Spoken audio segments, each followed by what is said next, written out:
one night, I went downstairs and I realized how he was removing himself. I realized that he had an issue with pornography. Well, unfortunately, during that time, pornography wasn't looked at as an addiction.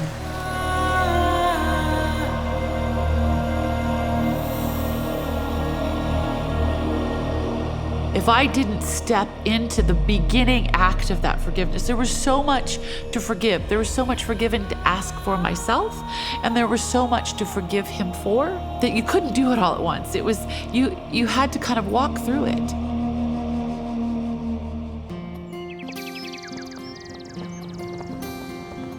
My name is Mary Lenaburg, and I am from Virginia.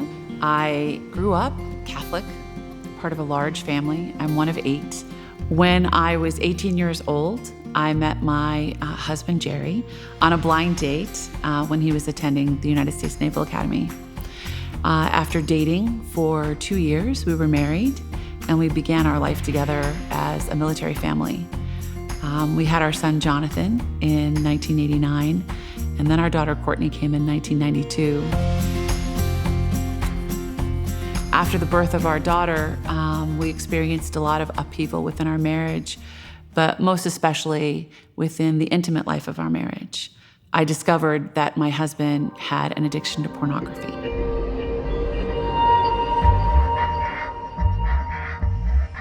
So one evening, he was downstairs, I was upstairs taking care of the children, putting them to bed, and I went down and I walked in on him viewing pornography on the computer.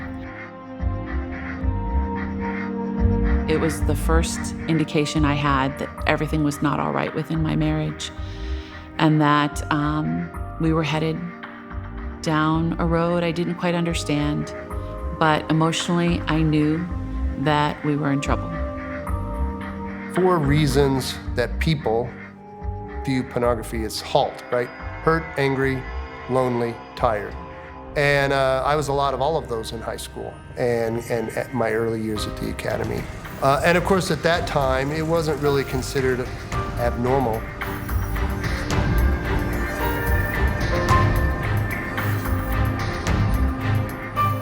And this activity continued for many months until one night I decided that I'd had enough of being separated from him in this activity. And out of fear that he would leave, fear that we would become one of those statistics of parents with a special needs child. Our daughter Courtney had begun having seizures, and we were in utter distress over her medical situation. Out of fear, I went downstairs and I confronted him and I said, if this is going to be a part of your life, then it's going to be a part of my life too. And instead of holding his feet to the fire and demanding something better for us and for our marriage, I opened the door to the pits of hell, and I entered into that addiction with him. And over the course of the next 5 to 6 years, we were there together. I thought it would make things better and easier in my marriage, and it didn't. My resentment grew for him and for this disease, this thing that he had brought into our intimate life, and I blamed him for it. I very much did not acknowledge at that time my own responsibility in that situation.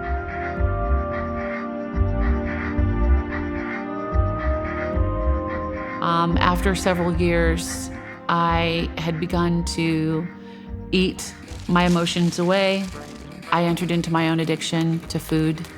I gained a tremendous amount of weight. At one point, I was weighing over 300 pounds.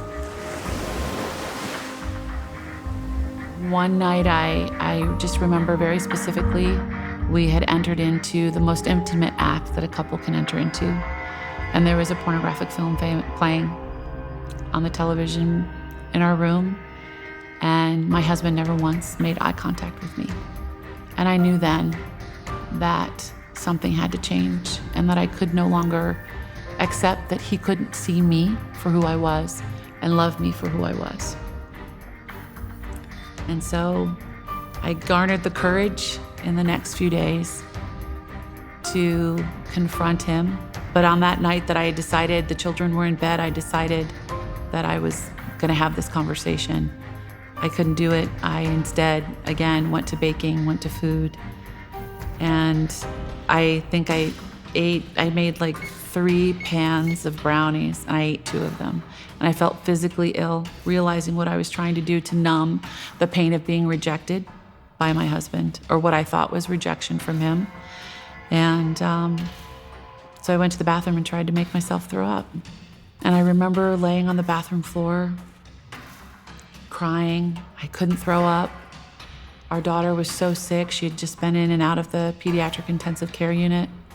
Our son had gotten kicked out of preschool because his world was falling apart. And he was 4, 5 years old. He didn't have any place to put all of that emotion. And I couldn't do it anymore. So I just laid on the floor. And Jerry came up, and he came into the bathroom, and he just said, maybe you should work out. Maybe you should do something to feel better about yourself. And I was filled with so much rage in that moment. And I looked at him and I said, maybe you should leave. I can't do this. This is too hard.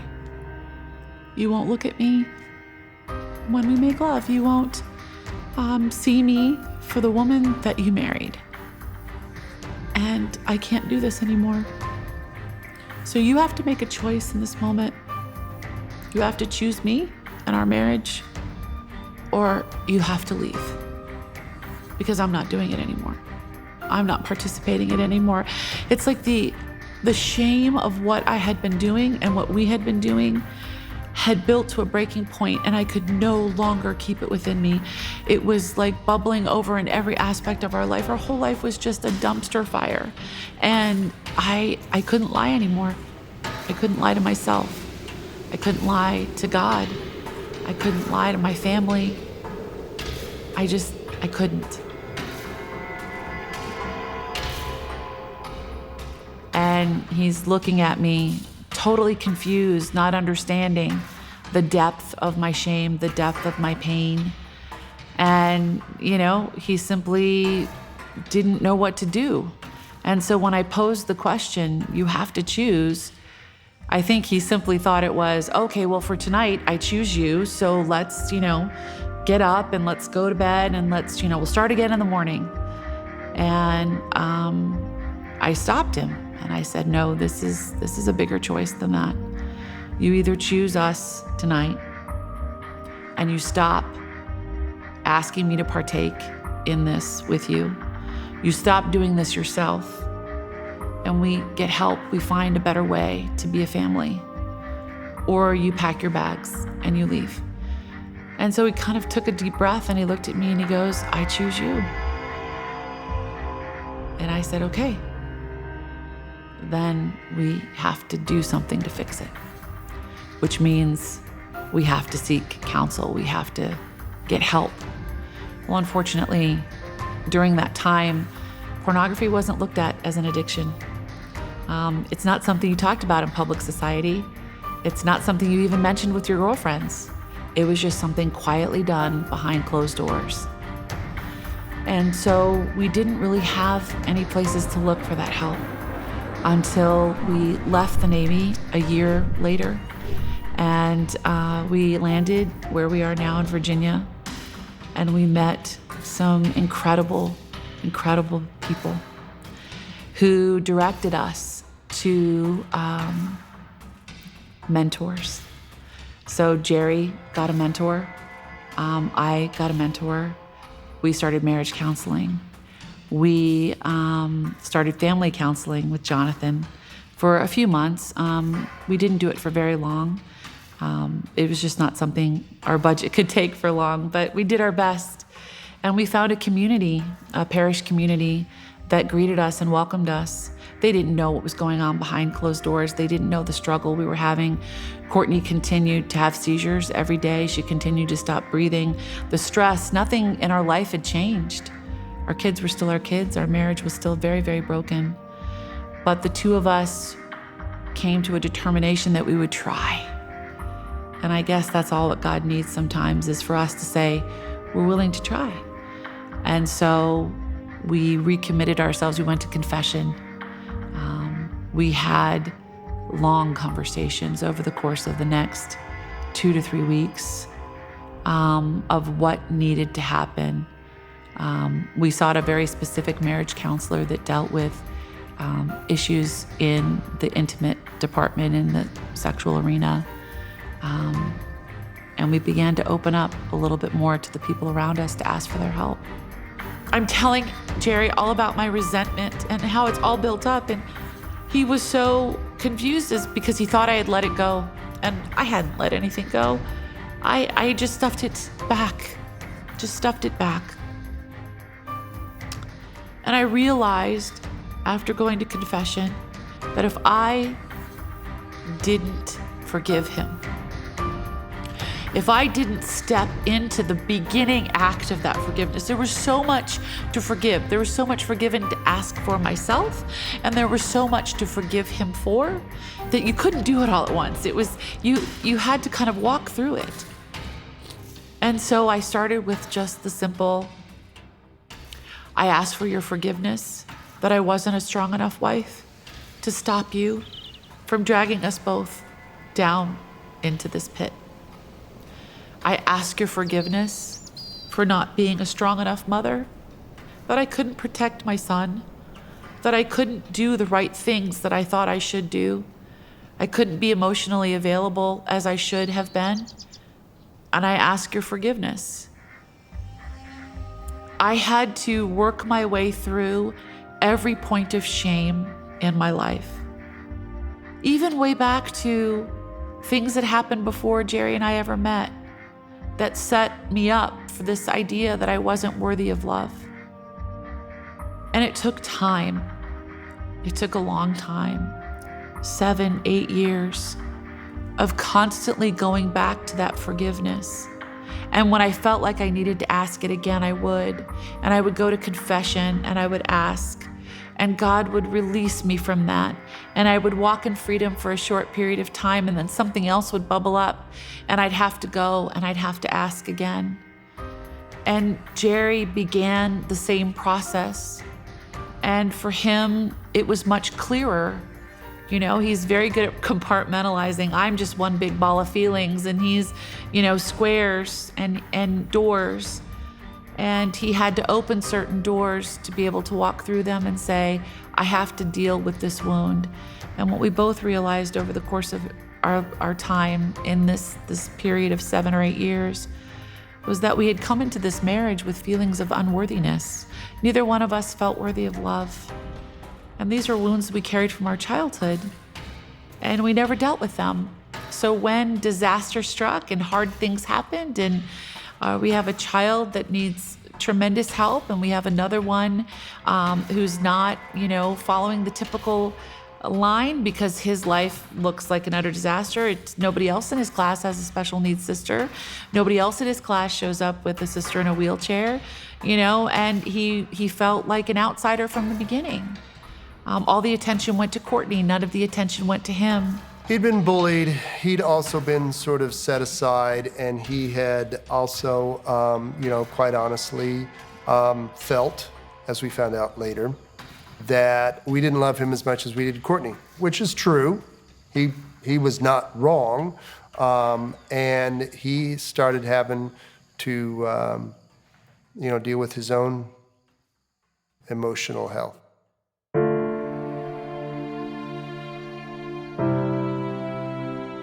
I remember as I was walking through this season of forgiveness and letting loose all of those sins of shame of my past, that I had to deal with being a wife and a lover and a mother and a sister and a woman.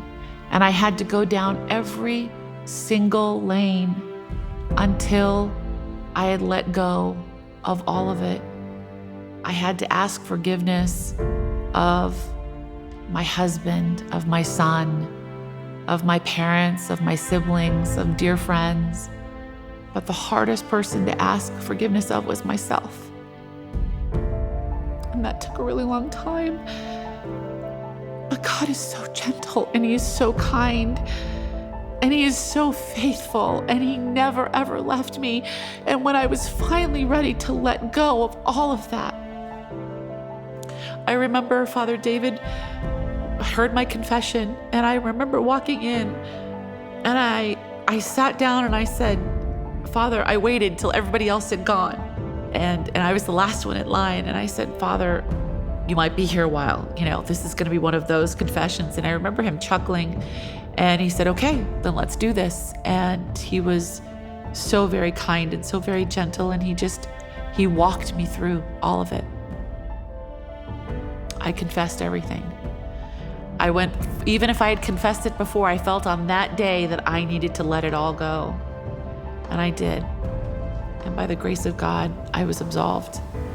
And I walked out of that confessional, and I was so free. And I wanted Jerry to have that same freedom. It was my greatest desire for him to be able to walk in that freedom as his wife, as the one who loved him through all of it, who was part of the problem for a while and then hopefully part of the solution. I wanted that freedom for him. And it took another year or two before we found ourselves in Pennsylvania at the Theology of the Body Institute. After 2 or 3 days of learning about John Paul II's Theology of the Body, we had a moment that started 7 years prior. 7 years before then, we had the opportunity to take our daughter Courtney to Lourdes on a healing pilgrimage. And things changed there. Courtney didn't change. She still had seizures. She still stopped breathing. She's still very medically complicated. Jonathan didn't change.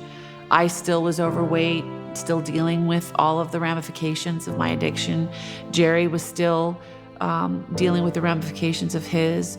We had stopped viewing porn as a couple, praise Jesus, but the wounds were still there. And every once in a while, I would catch things happening. And so we were in Lourdes, and we had this experience with the Holy Spirit and Our Lady, and it changed things for us. It's a big enough God to handle all of my anger and all of my disappointment in Him and in myself for not saving me. And I remember standing on the back porch of this retreat house, and shoulder to shoulder with my husband, we had just come out of a session on objectification.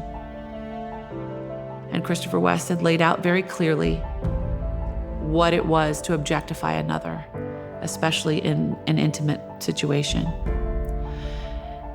And my husband, throughout that 2-hour talk, you saw him just physically collapse upon himself.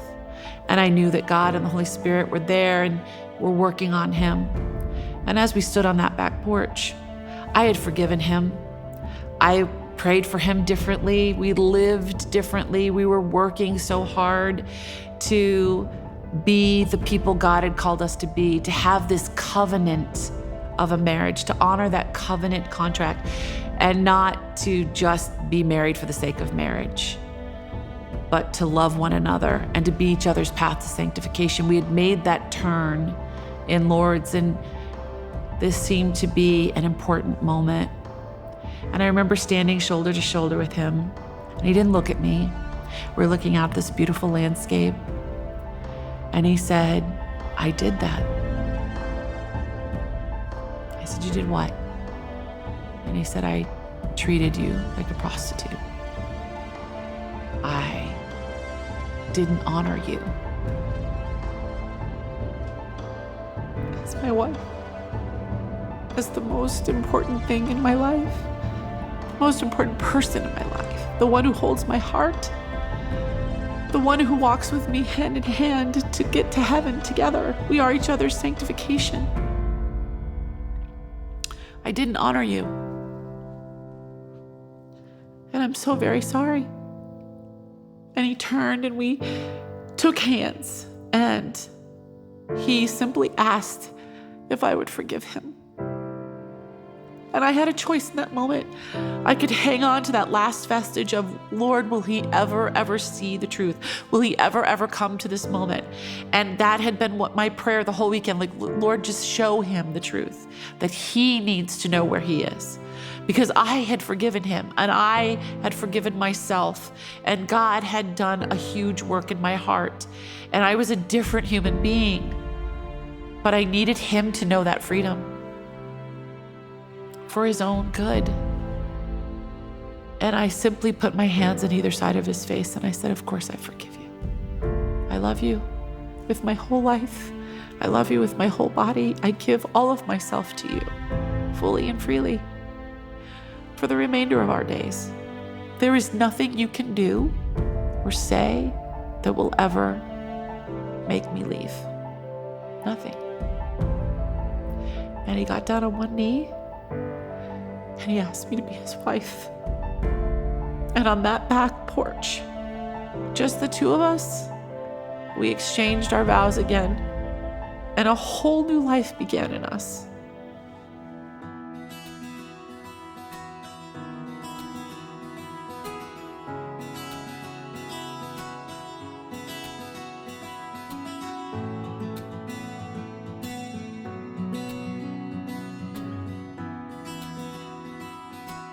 I had made a lot of mistakes. I'd done a lot of dumb things in my life, but at the end of the day, you know, I made those vows, and I was going to see them through, and I knew that I had done it, and I still loved you. I still love you, and I had to change things, and I had to start trying to bring us back together as a team, working together instead of two individuals kind of living under the same roof. Pornography, it's image-based, and therefore once you have seen it, it remains in your mind. I can recall an image from 20 years ago by simply just sitting here and thinking about it. That's what makes pornography so difficult to fight against. And it's something that we continue to fight against now in our marriage. It doesn't go away, but we don't ever forget that by simply shifting our thoughts, we could be in a whole different space. And that is the beauty of forgiveness. That's the beauty of redemption and restoration. God changed us. He changed us and worked through forgiveness. He worked through humility and humiliation. He worked through our mentors, our pastor, our family, our children, to show us his love and his mercy and his grace. Forgiveness is a gift given fully and freely by Jesus Christ, who died on the cross. He died on the cross for my addictions, for my shame, for my sin. He already carried that. And so he asks us to give that over to him because he's already done it for us. There's no reason why we need to carry that. He saved my marriage on the cross. He saved me on the cross. And now he's asking us to open up our hearts and our lives in a way that we never saw happening. And so out of obedience, we sit here today and we try to encourage and uplift and make sure that people know that they're loved, known, seen, loved by a God who wants them to live in freedom. Unforgiveness only rots the vessel in which it's contained. I was rotting from the inside out. And my only path to freedom and peace was to let it go. And so by the grace of God, I did. And my life is forever changed.